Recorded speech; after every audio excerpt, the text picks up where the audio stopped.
All right, I've been running my chainsaw a little bit, and I got into some red cedar out here.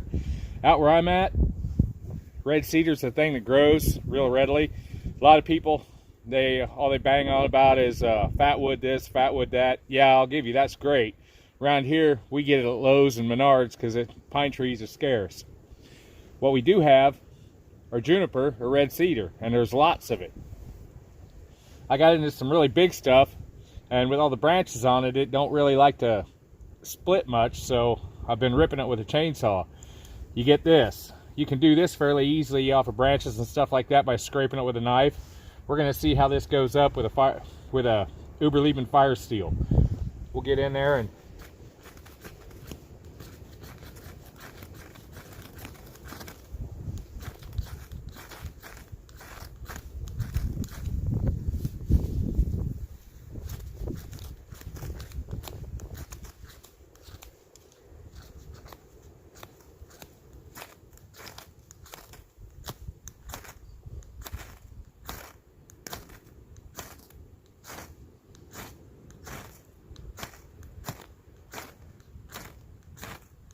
it's not as resiny as fat wood, but it does have some in it, and you can see it's trying to catch.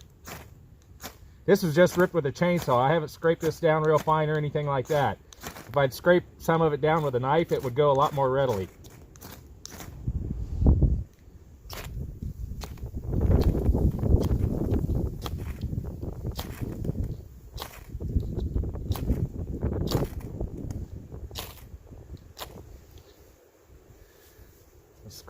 Scrape this rod down a little.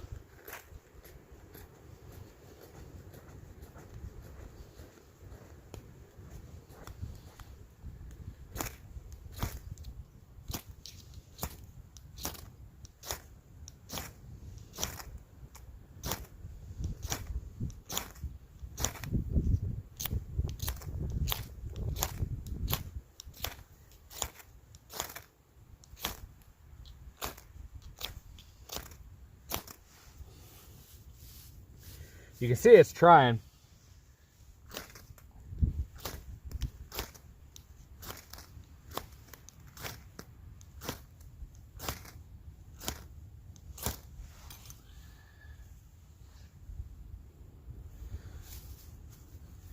We'll get some inner bark. That'll rip from a chainsaw.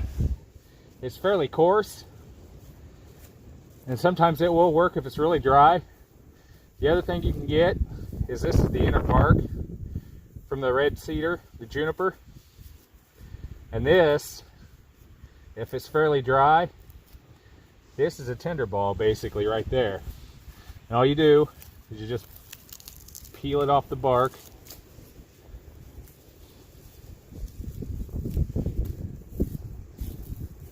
And just work it up.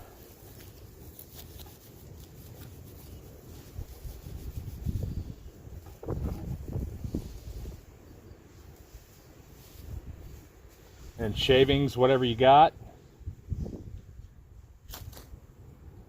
there it goes, almost instantly. That's the difference. This will go, but you'd have to scrape it real fine with a knife to get a little bundle. It's a little coarse with a chainsaw, ripping down through it. I was making planks basically because I was feeling too lazy to split it with a maul. That stuff sucks. But this is what it is. Fire steel lit that right up. Red cedar burns pretty good.